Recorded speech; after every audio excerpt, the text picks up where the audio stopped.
ですね。リズムを掴んだか。ボディ。いや、ボディダウン。右のボディが効いた。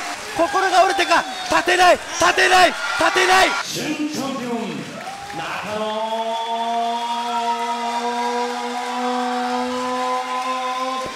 7つで焦ろ。ミキト。James Twin for the untouchable, true school sports. Let's go, baby. Bow! Be careful what you wish for because it can become a reality. Yeah. The untouchable True School Sports Empire proudly presents something the boxing game's been missing. Hey, what's going on? It's your boy BT, and I came here to talk some boxing with the thousands of True School Sports subscribers.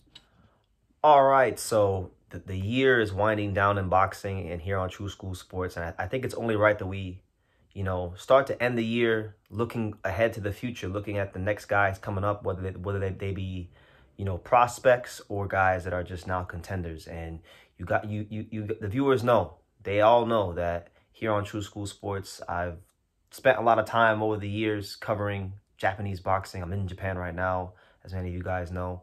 So it's only right that I think some of these prospects be Japanese, because Japan is just churning. They're just churning out fighter after fighter, prospect after prospect, champion after champion. I mean, it truly is a golden period for the land of the rising sun. So let's talk about a fighter that I just recently came to know about, because he just entered the rankings in the IBF featherweight rankings. So shout out to him.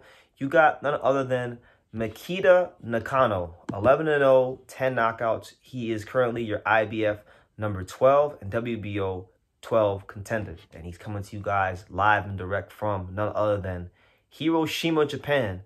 And Nakano, when I watched him, he first thing that jumps out at you about him is he's obviously a big puncher. When I tell you his record of 11-0 and 10 knockouts, obviously that indicates a big puncher. And that's exactly what he was when I watched him fight. Like many, for some reason, and I don't know why, so I would like to figure this out at some point. For some reason, not only does Japan produce like power punchers, but for some reason they produce a lot of southpaw power punchers, specifically southpaw power punchers. And I don't understand why, but it's pretty cool that they do. Nakano is that. He's a southpaw power puncher. Think of him like, if any of you have watched Subaru Murata, Subaru Murata is a fighter that has actually fought many fights in the States on top rank undercards. So some of you guys may be familiar with him. Subaru Murata, he fights like a more educated version of Subaru Murata, in my opinion. I think he's a bit more technically sound than Subaru. Subaru kind of just goes for the kill, goes for the jugular. I think Nakano's a bit more nuanced than Subaru. He measures his distance a little more than Subaru. He's not loading up on his punches quite as much as Subaru, but they had the same sort of style, same sort of tendencies. That's who I would kind of compare him to. And it makes sense because they both train in the same gym. They both train at the illustrious Tekken boxing gym. So, yeah, Subaru Murata is a guy I think he fights like. And then I was trying to find information on fighters he sparred and things like that. The only thing I could find was a picture of him with Nonito Donaire from one of his gym visits to the States in the 2021, I think, or 2022. I can't remember what year it was, but yeah, I think he sparred Donaire. He was at DLX Boxing, and then funny enough, there was a picture I found. It was him, Donaire, and all the other fighters that were, I guess, at the gym that day sparring. And one of the guys in the picture was Angelo Leo, and funny enough, he's ranked in the IBF. Could be a potential Angelo Leo opponent. So funny, they may have sparred. I'm not even sure. I might have to ask Angelo myself. But yeah, as far as his career right now, he just won the OBPF title, the Oriental Pacific Boxing Federation title, which basically is a regional title that Asian fighters can win, whether they be from Japan or the Philippines.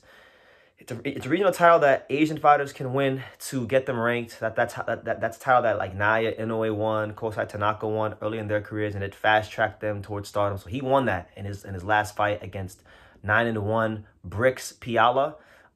He knocked him out in the 4th round. So now he's ranked, like I said, he's ranked number 12 in the IBF, number 12 in the WBO. And if you look at the IBF title picture, you still got guys like Fernando Lopez and Raymond Ford are ranked above him. Those guys are like at at 130, or are going to 130. So he really is 10 in the IBF. Technically, he's in the top 10 already. If you factor in that there's guys that are going to inevitably move out of the division. So he's a top 10 guy. He's relevant to the weight class. He's number 12 in the WBO.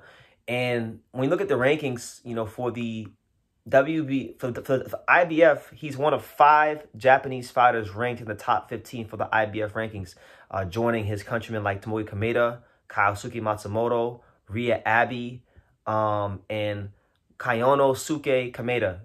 One of 5 guys ranked in the IBF.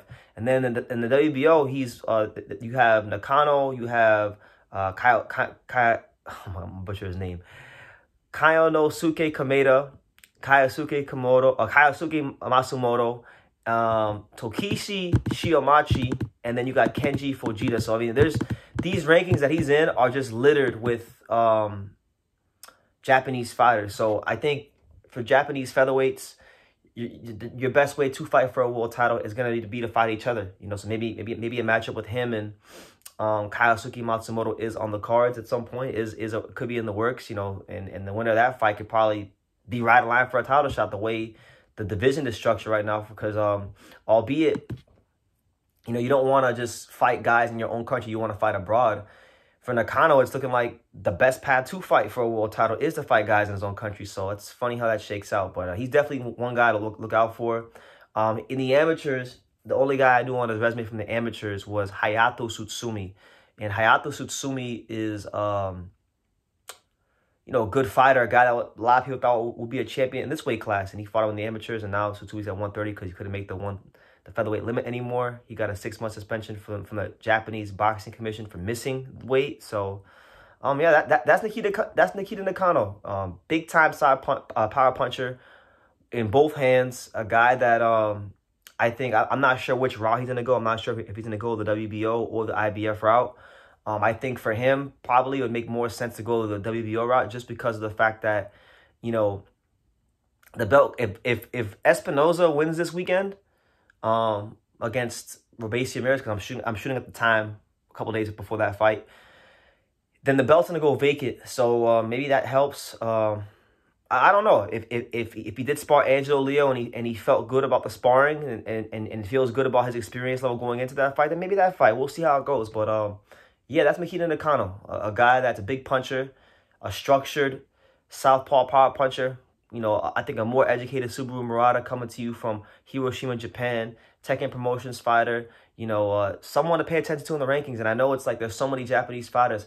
How do you keep track of all of them? I'm telling you right now, if you don't know your Japanese fighters, you won't know what the hell is going on in the featherweight division, because in 2025, Japanese fighters are going to have their part to play at featherweight. And I'm not even just talking about in a way. I'm talking about, you know, Nakano, Kyosuke Matsumoto, Tomoki Kameda, who's supposedly going to fight Angelo Leo. But I mean, Japanese fighters are just ranked all over this damn weight class. So he's one of the guys you definitely should know. So yeah, let me know what you guys think. If there's anything you guys know about him that I didn't touch on, leave your comments down below. Make sure you guys take the time to subscribe. And like I say in every single one of these videos, you can love me or you can hate me, but I'm just a kid from Dania. So until next time, take care, guys. Thank you for watching another video on the untouchable True School Sports Empire. For more great boxing content just like this, make sure you guys click right over here. Keep watching my boy BT put on the best interviews out here.